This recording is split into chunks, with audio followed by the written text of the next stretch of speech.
A letter versus letter war, meanwhile, is raging between the Congress and the BJP over the violence in Manipur. BJP's National President Nadda has responded to Congress Chief Mallikarjun Kharge's letter to President Droupadi Murmu in connection with the Manipur violence. In his letter, Nadda accused the Congress of sensationalizing the situation in Manipur and blamed the Congress for the entry of foreign militants into India during their government. Meanwhile, the Congress has slammed Nadda over the letter, deemed it as a 4D exercise of denial, distortion, distraction and defamation. Well, joining us live is Radhalakshmi Joshi, political analyst, also with us. Dr. Pooja Tripathi, spokesperson Congress. Major Ali Shah, defence expert, is also live with us. Dr. Thongkolal Haukip, fellow, Centre for the Study of Law and Governance, JNU, is also joining us on the broadcast. Radhalakshmi Joshi, politics erupting over the Manipur violence. What do you make of this letter versus letter war? Very good afternoon, Uday. Yes, very rightly you have said that this is completely politics. What I have been observing over the last so many months is that constantly the opposition is trying to rake up and keep the situation sensationalized. That has rightly been pointed out in this letter, I think, by JP Nadda ji, that he has very rightly pointed out that the government definitely is making efforts. It's not as if the thing is nobody is looking into it. The Home Minister has spent some time there, and a lot of efforts are happening. Unfortunately, there are a lot of fissures within the ethnic communities in Manipur, and it is not something that people should be playing politics about. And it is sad that definitely there were some shortcomings in the policies in the previous governments, due to which all these things have been happening over the last so many years. And unfortunately, as it may be, in the past also there have been very violent eruptions in the Manipur, especially in the 90s. He has pointed it out, and we have spoken about it in our earlier whenever I have spoken on this channel, I have also mentioned all of this, that there have been some very bad violent incidents in the past also. So all of this actually instead of trying to resolve the issue, if you keep on sensationalizing it, saying that the government is doing nothing, and that any and everything that happens, these political parties, they keep saying that the PM does not want to do anything about Manipur. Even if the PM is attending a meeting on G20, they will say that the PM is not interested in resolving Manipur. That is not the case. You don't need to do this. So whatever shortcomings were there from the Congress side in the past, the failed policies. So this is about there are some illegal immigrants that had come in into the past. There were all these militants especially. So it is not as if the Congress has been completely they are not something devoid of blame. So they should actually introspect and look into why all of this has happened. So instead of actually trying to resolve it, what they are trying to do is they are only trying to keep stoking the fire. So see, this thing about there was this new resolution that was passed. There was a new order that was passed in the court, in the High Court, after which all of this violence has erupted. Now that had started even before the BJP had come into power. So this has unfortunately the order has taken so many years to come out. So it is not as if this has come only during the BJP time. So I think that we should stop looking beyond BJP and Congress and try to resolve the situation in this beautiful state of Manipur. It is not as if people don't care about what is happening there. It's just that every time you talk about it in a sensational manner, it is only stoking the fire more and more. So I think that you should introspect into what exactly went wrong in the governments before, in the policies before, and try to resolve it and try to see what is happening, instead of going on saying that I have been there but the PM has not. The PM has not been there because of security reasons, and he has very rightly delegated the task to some very efficient people. So it is taking time, but if the Congress was not able to resolve certain issues over so many years, it is shocking how they are saying that the BJP is not doing anything. it is definitely taking much longer than we all thought, much longer than what it should have been. But I'm sure that, if everybody comes on the table, if everybody sits and tries to resolve the issue, instead of trying to give political brownie points, I'm sure that the issue can be resolved. So because there are certain fissures there which need to be resolved, and it doesn't need to be keep going on, putting some more and more fuel into the fire. I think that is what is happening, and that is what JP Nadda ji has very rightly pointed out. So instead of Mallikarjun Kharge ji trying to ask the president to look into this, I think that they could have actually appealed to the people of Manipur that let us all look for calm and peace. Let us try to bring peace, instead of saying that at every incident they keep saying that the BJP is not doing anything. So there are certain incidents, there are certain issues which should not be politicized. It should be looked as a social problem instead of trying to gain political brownie points. And I think that this is one of them. And I hope that all political parties come together, and this time around during the parliament session, they try to resolve it and not stall the parliament like they did on the last few sessions. This is my sincere appeal to all the political parties, Uday. Absolutely. Let me take that to Dr. Pooja Tripathi as well, who's with us. Dr. Pooja Tripathi, Radhakshmi Joshi making an appeal to political parties, criticizing the opposition for their comments on Manipur. Your response to her, and also what do you make of this letter war that seems to have erupted between your party and the ruling government? Honestly, I'm aghast at the letter of Nadda ji. First of all, we wrote a letter to the Constitutional Head of State, President Dr. Droupadi Murmu, and Dr. Murmu has not replied, but it's Nadda ji has gone and replied in a very provocative manner. Manipur, which has been burning for last 640 days, Manipur stands at the fire of mayhem, mistrust and misgovernment. And this is what Nadda ji comes through. This is what about that he comes across. And this is his response to more than 1 lakh people displaced. They haven't returned their homes in the last 1.5 years. There's been acute violence. If Nadda ji wanted to write a letter, why doesn't he write to the family of that Hamar community woman, single mother of 3, who was raped, who was shot dead, who was put to fire? Why doesn't Nadda ji write a very provocative letter to the parents of the 8-month-old baby whose body was found floating in the Kachar River along with 3 women and children? Why doesn't Nadda ji write a letter to the 18 MLAs, ND MLAs? I'll not talk about Congress and everyone. ND MLAs who have said that the center's efforts in restoring peace and normalcy in Manipur are not efficient. Why doesn't Nadda ji write a letter to the Manipur chapter of RSS, who has put center responsible for all the violence that has been breaking down? Why doesn't Nadda ji write a violent letter to the NPP chief, Comrade Sangma, when in a very clear, explicit manner, he has blamed center and especially Home Ministry for all the violence that has been breaking down? This is their response. 640 days. There's been 18 whole months. The violence has been going on. Chief Minister's house has been put on fire. They've been hearing about rapes. We've been hearing about ethnic clashes and whatnot.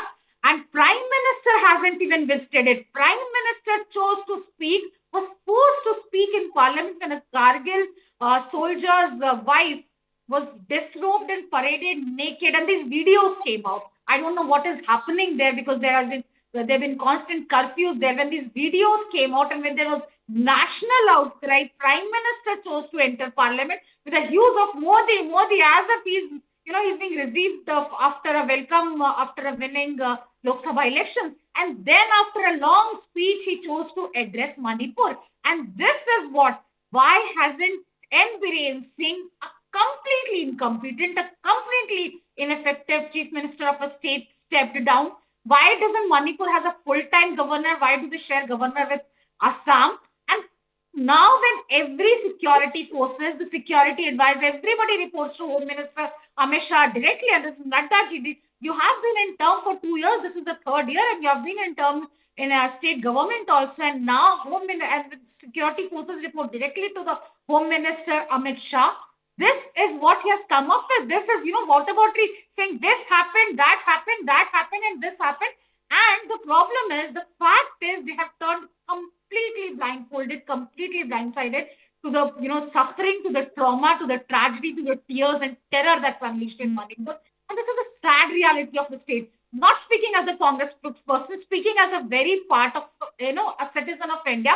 What is our Prime Minister doing? Why has Home Minister Amit Shah, who claims to be a very successful and a robust Home Minister, not able to control the ethnic clashes, not able to control the violence that has been unleashed on Manipur? Isn't Manipur a part of India? You have just ignored it. You think the problem will go away on its own, but it's not. It's going bigger day by day, and that's when Kharge ji points out about the children's education being missed, about the job opportunities, about people not returning back to their homes.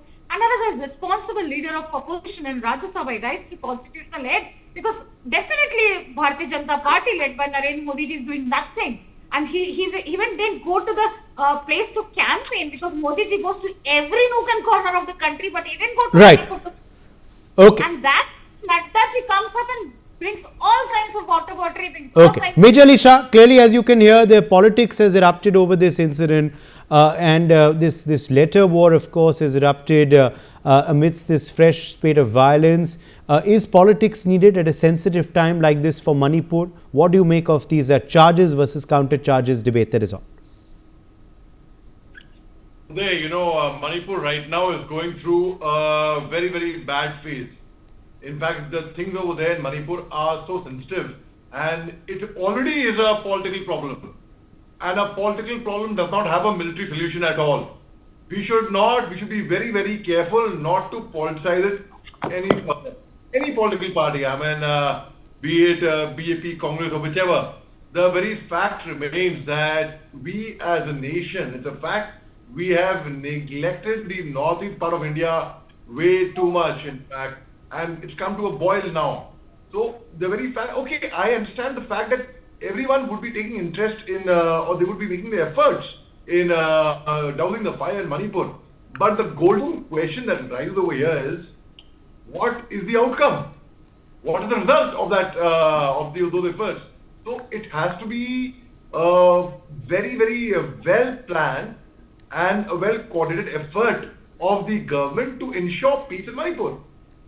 We have an interlocutor. I'm told I had messaged the interlocutor last year. It's been over a year. I haven't got a meeting with the interlocutor as yet, because I have served as field for Manipur, and forget about that. I don't know how effective the interlocutor has been to get both the communities together. So when we talk about making efforts, I'm sure the government would be making effort, but the golden question is, where is the outcome? And what is the outcome? Today, both the communities are suffering very badly. The Maites and the Cookies, their relief camps, and winters are fast approaching. So the very fact is, will we continue going on playing politics on them and use it as a political board to fight the elections? No, that is a very, very wrong way to do it. And accusing someone that, okay, you did not do, the previous government did not do, forget it. Forget what happened in the past. Let's look ahead. Let's look how are we going to be resolving it. And it's the responsibility of whichever the dispensation is currently. Whichever, irrespective of the political party and affinity, it is their responsibility to ensure that further on peace prevails. How they do it is their baby. It has to be done at any cost. And the nation's first priority should be to get peace in a beautiful state like Manipur, with beautiful people over there. They have contributed a great deal towards nation building. Not only names like Mirabai Chanu, Mary Kom, Razan Tayam, and list goes on. We have the Indian ambassador to Lebanon, because, okay, people at least who are more keen on somehow on the war that's happening in the Gulf or Russia-Ukraine. The Indian ambassador to Lebanon is from Manipur. Sheikh Rahman Sahab, he's a Pangal. We have Indian Army contingent, part of the UN peacekeeping force in Lebanon, which consists of Maites, Kuki and Nagas, who are working shoulder to shoulder, the soldiers, to get world peace for humanity, where their own homes are in turmoil in Manipur.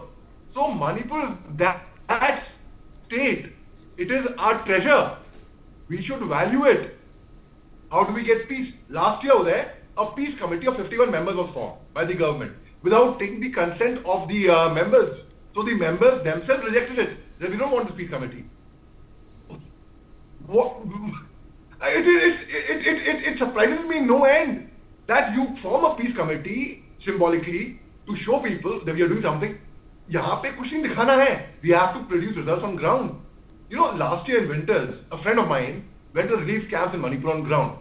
These people over there had 4 biscuits to eat as their lunch, as a food, not a snack, as a food. And there's such large-hearted people, they offered the snack to the visitor. They're like, yeah, if we eat, what will you eat? Come on, you eat. So they are irrespective of the community. And the wounds are only getting too deep over there. Wounds are only getting too deep. And let me tell you, if it persists, we are already seeing it's getting politicized further. Political parties are playing politics on it now, irrespective of whichever party. But foreign nations who are our adversaries, who are not happy with India's progress, they will take advantage of it. And who is going to be blamed thereafter? Who will be blamed? Who is going to be responsible for it? We ourselves, every single citizen.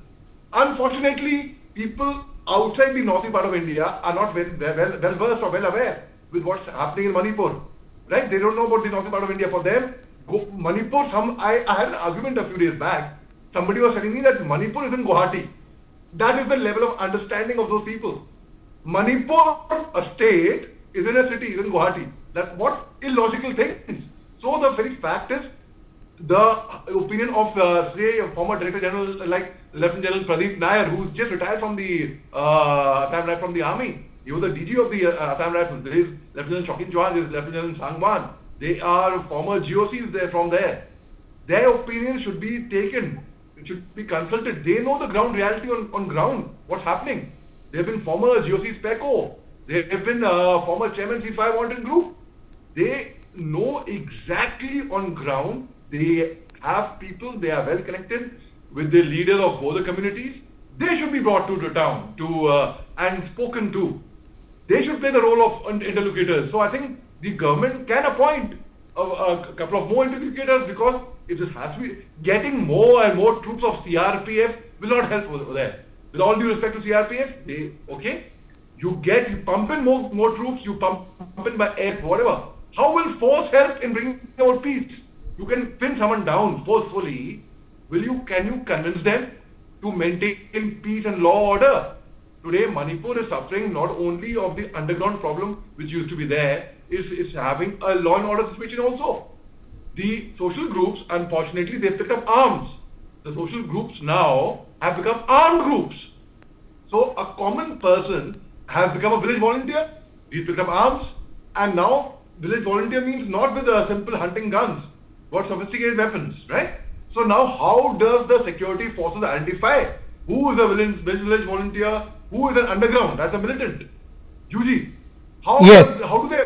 Absolutely, absolutely. That's an important point. Let me also get in quickly. Our other guest also, who's been waiting patiently, Thongulaka Haukip. At the end of the day, of course, Thongulal, the fact is that the politics is something which is not needed at such a sensitive time. But what do you make of these allegations that have been leveled by the opposition, the response that has come in from the BJP, and is this helping or harming the situation further? Let me respond to you as someone from Manipur, as well as a political and constitutional process involved in the Manipur crisis. So if you look into Manipur, killings and death has become normalized. Absolutely. That's one of the problems, and we are not taking it seriously enough in New Delhi to solve the crisis. And regarding this Kharge's letter to the president, I think he was highlighting the real condition of Manipur, and if the BJP president considers it as an attempt to sensationalize, let it be, because in India nothing works unless you sensationalize it. And to bring peace and to bring about a political solution in Manipur, you need certain sensationalization also. Unless we do that, or unless somebody does that, nothing happens in India. If you look into Manipur in the ground, there is no fairness at all. In terms of relief materials distribution, in terms of distribution of medical and other necessities, for the last 18 months, you find that there might be no complaint from the hills, especially from the Kuki-Jo communities. But if you look into the hospitals, clinics and others, there's absolute lack of medical facilities and other items for the people who have been displaced for the last 18 months. So there's a huge disparity, not historically also. Look into the problem since 3rd May, and there is a huge kind of disparity in terms of distribution of goods and services. So unless there is fairness in terms of justice, there can't be a progress in terms of calming the minds and hearts of the people. So we have to look into all those issues overall, and the call for Home Minister resignation, I could say, is not unfounded, because in a parliamentary system, there is individual ministerial responsibility of certain issues. And if the minister is unable to solve it for 18 months, I think the Congress call for resignation of the Home Minister is not unfounded at all, because it is a parliamentary principle. And you are not doing nothing at all, as I think Kamleswar has pointed out. I think it's true. If you have something that's happening on the ground, but yet you have not done the right thing. Doing the right thing is not happening. Constitutionally, what are we doing? We have been talking about the changing or resignation of the Chief Minister of Manipur, or the President's rule must be imposed in Manipur, or certain other things. For instance, AFSPA has to be imposed so that there is no further killing, there's no further aggression by the armed groups for the last 18 months. And that kind of suggestion has not been taken by the central government. So the blame also goes to the central government as well as to the Chief Minister of Manipur, because nothing on ground, there's fairness, there's no justice in terms of who perpetrated crimes on women and children, on innocent boys and girls. So you have to look into the ground situation, and only that people can calm down and listen to the political leadership. Otherwise, I think we are not moving ahead at all, and we are in the same position as it was in May last year. And something has to be done. Something drastic has to be done from New Delhi so as to solve this crisis. And as Dr. Muhammad Ali also has pointed out, this crisis has gone beyond a mere law and order situation. It has become political. It has become so deep that one group would feel agitated on seeing the other community now. So it's totally a kind of Hobbesian state of nature where one community fights with another. Unless the central government intervenes and look into the matter with certain things that has to be put in place in the future, then people will not calm down. That has to be very clear in New Delhi's policy towards the state of Manipur. Otherwise, I think... All right. Let me get Radhakshmi Joshi to respond to you. Radhakshmi Joshi, you've heard out Dr. Hauke. Please respond. Uday, no one in the right frame of mind can deny that there are any problems in Manipur. There are lots of issues, and it is very sad whatever is happening there. So, like I was telling you earlier, what the biggest problem is that most of these issues, they are picked up in a very provocative and a very sensationalizing manner, in such a way that it only tends to provoke more and more violence. That is the problem. So, and especially before the parliament session, certain political parties try to pick up these issues, and they try to make it like in such a way that the entire parliament session is washed away with it. See, even last year also, what the BJP was saying is, we will allot a specific time for this purpose. So that actually could have been the right way of discussion, instead of not allowing any other discussion to happen. So that is actually the very wrong approach.